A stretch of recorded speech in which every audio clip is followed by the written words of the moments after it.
பிதா சுதன் பரிசுத்த ஆவியின் பெயராலே ஆமேன். ஆண்டவர் உங்களோடு இருப்பாராக, உம் ஆன்மாவோடும் இருப்பாராக. இணை சட்டம் புத்தகத்திலிருந்து வாசகம். அதிகாரம் 8, இறை வார்த்தை 5. ஒருவன் தன் மகனுக்கு கற்றுக் கொடுப்பது போல உங்கள் கடவுளாகிய ஆண்டவர் உங்களுக்கு கற்றுக் கொடுத்தார் என்பதை உங்கள் உள்ளங்களில் உணர்வீர்கள். ஆண்டவரின் அருள்வாக்கு. இறைவா உமக்கு நன்றி.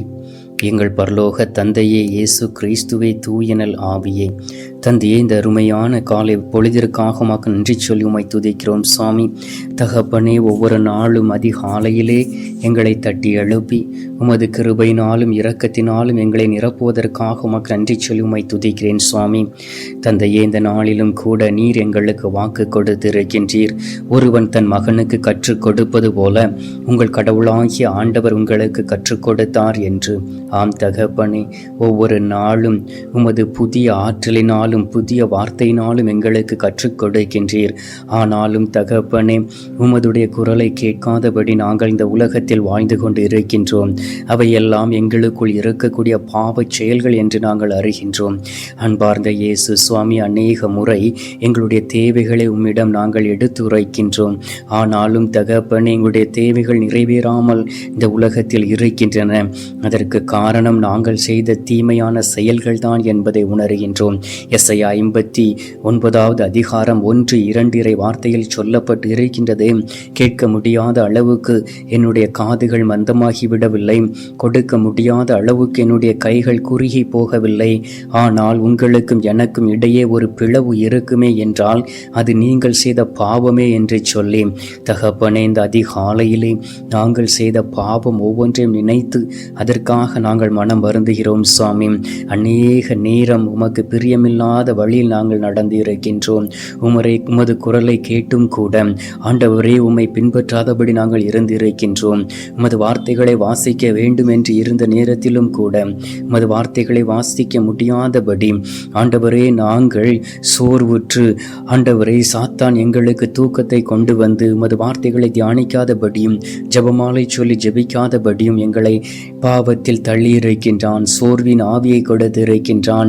ஆண்டவரே, இந்த நேரத்திலும் கூட உமது பிள்ளைகளாகிய எங்களை உமது கரத்தில் ஒப்புக் கொடுத்து ஜெபிக்கிறோம் சுவாமி. ஒவ்வொரு நாளும் உமது குரலை கேட்க எங்களுக்கு கற்றுக் கொடுப்பீராக. ஒவ்வொரு நாளும் உம்மை நாங்கள் எங்களுடைய உள்ளத்தில் உணரக்கூடிய ஆற்றலை கொடுப்பீராக. அநேக முறை தவறுகள் செய்து எங்களுடைய உள்ளத்தை கடினப்படுத்தி இருக்கின்றோம். அன்பார்ந்த இயேசு சுவாமி, எங்களுடைய உள்ளத்தில் இருக்கக்கூடிய கடுமையான இதயத்தை எடுத்து மாற்றிவிட்டு சதையிலான இதயத்தை எங்களுக்கு தருவீராக. உண்மையோடும் உத்தமத்தோடும் நடக்கக்கூடிய பாக்கியத்தை தருவீராக.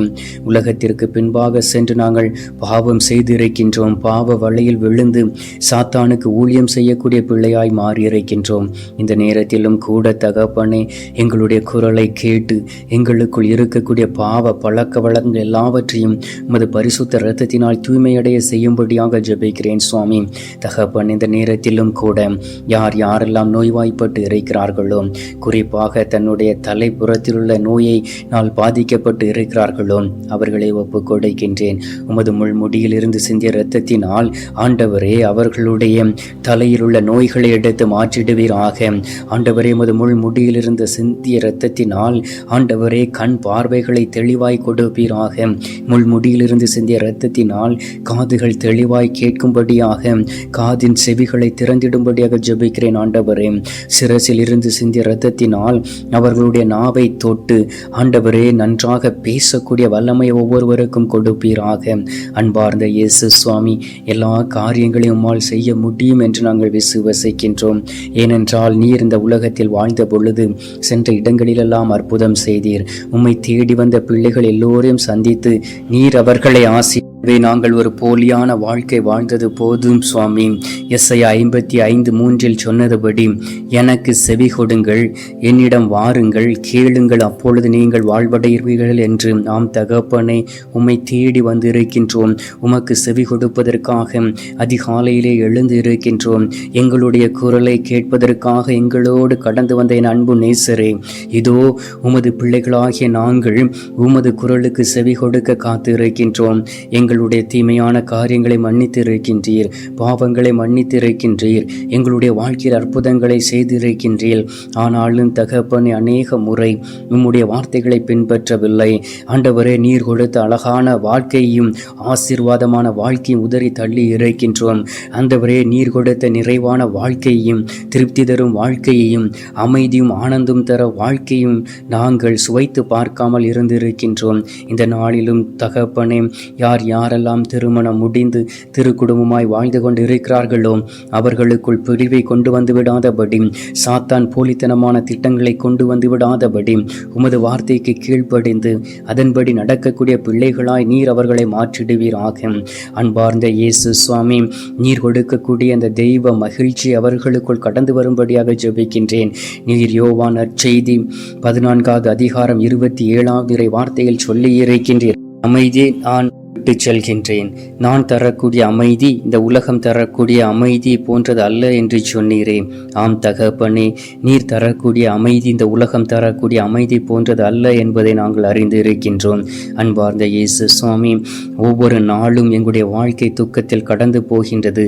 ஆனாலும் தகப்பனே, உமது வார்த்தைகளை கேட்கும் பொழுதும் அதிகாலையிலே எழுந்து உமது சமூகத்திலிருந்து ஜெபிக்கக்கூடிய நேரத்திலும் நாங்கள் நிறைவை பெறுகின்றோம். அப்பாம், இணை சட்டம் 8:3 சொல்லப்பட்டு இருக்கிறது போல, மனிதர் அப்பத்தினால் மட்டுமல்ல மாறாக கடவுளின் வாய்ச்சொல் ஒவ்வொன்றாலும் உயிர் வாழ்கின்றார் என்று. ஆம் தகப்பனே, உமது வார்த்தையினால் நாங்கள் உயிர் வாழ்ந்து கொண்டு இருக்கின்றோம். நீர் தரக்கூடிய ஆறுதலினால் நாங்கள் உயிர் வாழ்ந்து கொண்டு இருக்கின்றோம். நீர் தரக்கூடிய பலத்தினால் நாங்கள் இந்த உலகத்தில் வாழ்ந்து கொண்டு இருக்கின்றோம். எனவே எங்களுக்குள் இருக்கக்கூடிய பலவீனங்களை எடுத்து மாற்றிடுவீராக. தகப்பனே, இந்த அதிகாலையிலே இந்த கத்தோலிக்க காணொளியின் வழியாக உமது திருமுகத்தை தரிசிக்க வந்திருக்கக்கூடிய ஒவ்வொரு பிள்ளைகளையும் ஆசீர்வதிப்பீராக. என்னோடு இணைந்து ஜெபிக்கக்கூடிய ஒவ்வொரு குடும்பங்களையும் தொடுவீராக. தகப்பனே, உம்மால் எல்லா காரியங்களையும் செய்ய முடியும். எந்தெந்த காரியத்திற்காக ஜெபிக்கிறார்களோ அவர்களுடைய ஜெப குரலை நீர் கேட்டு விண்ணகத்திலிருந்து இறங்கி வந்து நீர் அவர்களை ஆசீர்வதிக்கும்படியாக ஜெபிக்கின்றேன். திருப்பாடல்கள் 53வது அதிகாரம் 2வது வார்த்தையில் சொல்லப்பட்டு இருக்கிறது போல, ஆண்டவர் விண்ணிலிருந்து மானிடரை உற்று நோக்குகின்றார், மதி நுட்பம் உள்ளவர்கள் கடவுளை தேடுபவர்கள் யாராவது உண்டா என்று அலைந்து திரிந்து கொண்டு இருக்கிறார் என்று நாங்கள் வாசிக்கின்றோம். ஆம் தகப்பனே, நீர் எங்களை தேடி வந்து இருக்கின்றீர். ஒவ்வொரு நாளும் எங்களுடைய உள்ள கதவை தட்டுகின்றீர். ஆனாலும் தகப்பனே, எங்களுடைய உள்ளத்தில் உண்மை நாங்கள் உணராதபடி ஆண்டவரே, மனிதர்களை திருப்திப்படுத்துவதற்காக நாங்கள் அலைந்து திரிந்து கொண்டு இருக்கின்றோம். இந்த நாளிலே அதிகாலையிலே உம்மை தேடி ஆண்டவரே, உமது குரலை கேட்பதற்கு எங்களை தயார்படுத்தி இருக்கின்றீர். அதற்காக உம்மை துதிக்கிறோம் சுவாமி. தகப்பனே, கடந்த நாட்களிலெல்லாம் எங்களை கண்மணி போல் நீர் பாதுகாத்ததற்காக உமக்கு நன்றி. இந்த நாளிலும் எங்களை அரவணைத்து நீர் வழிநடத்த போகின்றீர். எங்களுடைய தேவைகளை நிறைவு செய்ய போகின்றீர். எங்களுடைய வாழ்க்கையில் இருக்கக்கூடிய திட்டங்களை நீர் நிறைவேற்ற எங்களோடு கடந்து வருகின்றீர். அதற்காக உமக்கு நன்றி செலுத்துகின்றோம். பிள்ளைகளை ஆசீர்வதியும், எங்களுக்கு உண்டான எல்லாவற்றையும் வேலியடைத்து பாதுகாத்துக் கொள்வீராக. ஏனென்றால் உம்மை மட்டுமே நம்பியிருக்கக்கூடிய எங்களுக்கு நீர் மட்டுமே அடைக்கலமும் ஆதரவுமாய் இருக்கின்றீர். எனவே ஒவ்வொரு நாளும் தகப்பனே, எங்களுடைய கூக்குரலை கேட்டு எங்களுடைய கண்ணீரை துடைத்து எங்களுடைய வாழ்க்கையிலும் அற்புதங்களை செய்திடுவீராக. நாங்கள் உங்களுடைய சமூகத்தில் இருந்து பணத்திற்காகவோ பொருளுக்காகவோ ஜெபிக்கவில்லை ஆண்டவரே. தகப்பனே, போதுமான அளவு மட்டும் எங்களுக்கு தாரும் ஆண்டவரே. அதிகமாக ஆசைப்படாதபடி வாழக்கூடிய பலத்தை தருவீராக. உம்முடைய குரலை கேட்கக்கூடிய ஆற்றலை தருவீராக. உம்மை தேடக்கூடிய நல்ல ஒரு உள்ளத்தை தருவீராக. இறை உறவில் நிலைத்திருக்கக்கூடிய பலத்தையும் வல்லமையும் தரும்படியாக ஜெபிக்கிறேன் சுவாமி. தந்தை, இந்த அருமையான நேரத்திலே எங்களுடைய ஜெபத்தை நீர் கேட்டிருப்பதற்காக நன்றி. எங்களுடைய ஜெபத்தை கேட்டு பதில் தந்து எங்களை ஆசீர்வதித்து விட்டதற்காக உமக்கு ஸ்தோத்திரம், ஸ்தோத்திரம், ஸ்தோத்திரம். மீட்பெரும் இரட்சகருமான இயேசுவின் திருக்கரத்தில் ஒப்புக் கொடுத்து எங்கள் தாய் கன்னிமரியாள் வழியாக ஜெபிக்கின்றோம். எங்கள் நல்ல தந்தையே, ஆமேன், ஆமேன். பரலோகத்தில் இருக்கிற எங்கள் பிதாவே, உம்முடைய நாமம் அர்ச்சிக்கப்படுவதாக, உம்முடைய ராஜ்யம் அருக, உம்முடைய சித்தம் பரலோகத்தில் செய்யப்படுவது போல பூலோகத்திலும் செய்யப்படுவதாக. எங்கள் அனுதின உணவை எங்களுக்கு என்று அளித்தருளும். எங்களுக்கு தீமை செய்கிறவர்களை நாங்கள் பொறுப்பது போல எங்கள் பாவங்களை பொறுத்தருளும். எங்களை சோதனையில் விழவிடாதையும் தீமையிலிருந்து எங்களை ரட்சித்தருளும். ஆமேன். அருள் நிறைந்த மரியே வாழ்க, கர்த்தர் உடனே பெண்களுக்குள் ஆசீர்வதிக்கப்பட்டவள் நீரே. உம்முடைய திருவயிற்றின் கனியாகிய இயேசுவும் ஆசீர்வதிக்கப்பட்டவரே. அஜிஷ்ட மரியே, சர்வேசனுடைய மாதாவே, பாவிகளா இருக்கிற எங்களுக்காக இப்பொழுதும் எங்கள் மரண நேரத்திலும் வேண்டிக் கொள்ளும். ஆமேன். பிதாவுக்கும் சுதனுக்கும் பரிசுத்த ஆவிக்கும் மகிமை உண்டாவதாக. ஆதியில் இருந்தது போல இப்பொழுதும் எப்பொழுதும் என்றென்றும் இருப்பதாக. ஆமேன். ஆண்டவர் உங்களோடு இருப்பாராக, உம் ஆன்மாவோடும் இருப்பாராக. எல்லாம் அல்ல இறைவன் பிதா, சுதன், பரிசுத்த ஆவி உங்களை ஆசீர்வதிப்பாராக. ஆமேன். ஆமேன்.